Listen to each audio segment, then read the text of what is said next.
Selamat pagi, saudara keseiman dalam Kristus. Salam sukacita untuk kita semua. Marilah kita siapkan hati dan pikiran kita untuk mendengarkan firman Tuhan. Tuhan beserta kita sekarang dan selama-lamanya. Inilah Injil Yesus Kristus menurut Lukas bab 1 ayat 57 sampai 66, dilanjutkan ayat 80. Dimuliakanlah Tuhan. Kemudian genaplah bulan bagi Elisabet untuk bersalin, dan ia pun melahirkan seorang anak laki-laki. Ketika tetangga-tetangganya serta sanak saudaranya mendengar bahwa Tuhan telah menunjukkan rahmat-Nya yang begitu besar kepadanya, bersukacitalah mereka bersama-sama dengan dia. Maka datanglah mereka pada hari yang 8 untuk menyunatkan anak itu, dan mereka hendak menamai dia Zakaria menurut nama bapaknya. Tetapi ibunya berkata, "Jangan, ia harus dinamai Yohanes." Kata mereka kepadanya, "Tidak ada di antara sanak saudaramu yang bernama demikian." Lalu mereka memberi isyarat kepada bapaknya untuk bertanya nama apa yang hendak diberikannya kepada anaknya itu. Ia meminta batu tulis, lalu menuliskan kata-kata ini, "Namanya adalah Yohanes." Dan mereka pun heran semuanya. Dan seketika itu juga terbukalah mulutnya dan terlepaslah lidahnya. Lalu ia berkata-kata dan memuji Allah.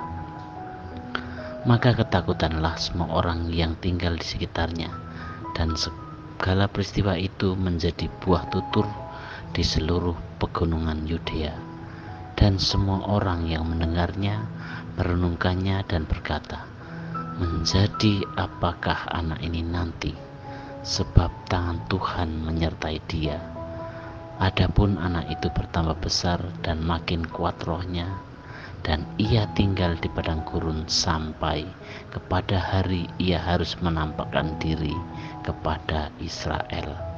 Demikianlah sabda Tuhan, terpujilah Kristus. Selamat pagi para sahabatku, sahabat suara hati, rekan muda dan para pendengar dimanapun Anda berada. Hari ini Gereja Katolik merayakan Hari Raya Kelahiran Santo Yohanes Pembaptis. Pada umumnya kelahiran itu akan membawa kegembiraan. Anak yang baru dilahirkan disambut dengan sukacita, dengan pesta-pesta kecil atau pesta besar, tergantung dari kondisinya masing-masing. Dalam hal kebudayaan pun terjadi juga kelahiran yang membawa sesuatu yang baru. Kelahiran Yohanes Pembaptis tidak saja membawa kebahagiaan bagi orang-orang sekitarnya, tetapi mengakhiri kebisuan Zakaria yang pada mulanya ragu-ragu terhadap kuasa penyelenggaraan ilahi.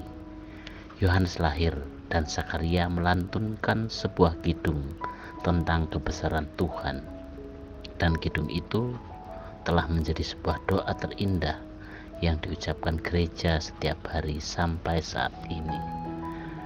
Selamat pagi para sahabatku, sahabat suara hati, dan para pendengar dimanapun Anda berada.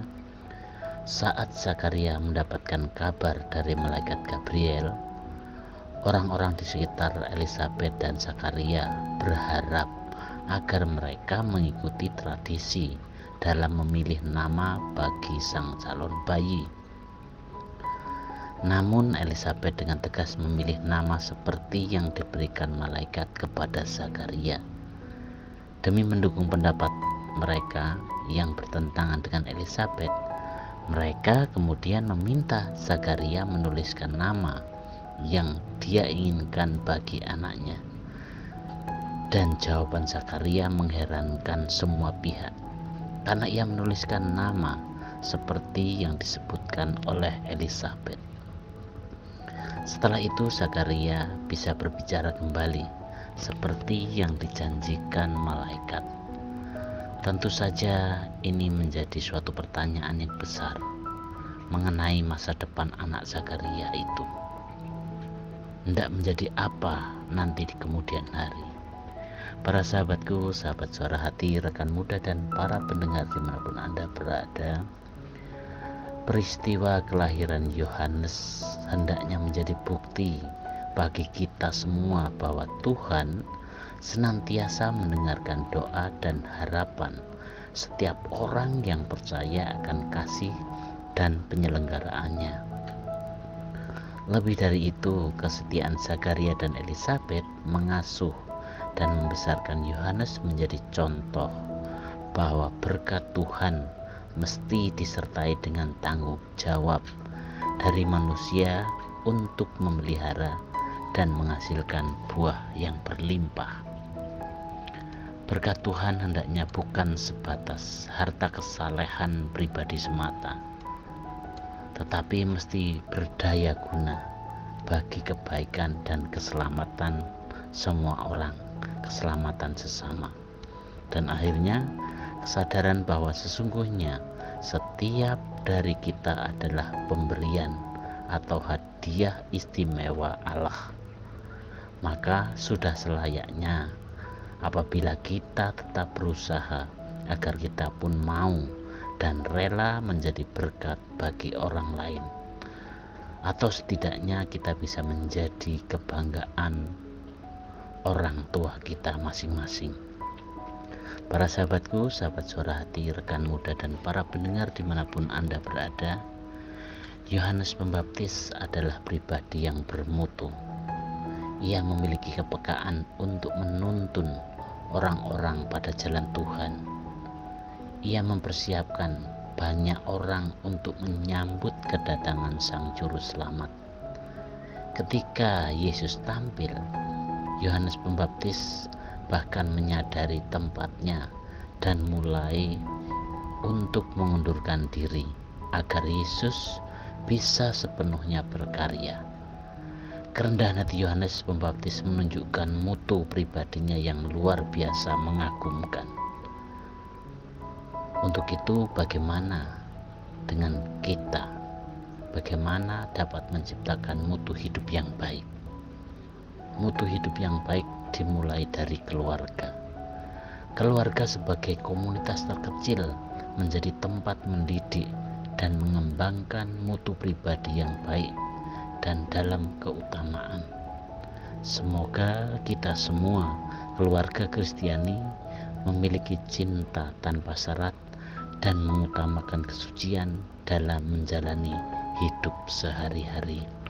Demikianlah permohonan kita hari ini, dan marilah kita akhiri dengan doa. Dalam nama Bapa dan Putra dan Roh Kudus, amin. Bapa yang penuh kasih, semoga kehadiranku sungguh bisa membaharui, membawa kegembiraan bagi sesama di sekitar kami, khususnya mereka yang menderita, yang tersingkir, yang terpinggirkan. Semoga dengan keberadaan kami sungguh-sungguh bisa menjadi berkat bagi orang lain. Doa ini kami serahkan kepadamu Tuhan, dengan perantaraan Kristus Tuhan kami. Amin. Dalam nama Bapa dan Putra dan Roh Kudus. Amin.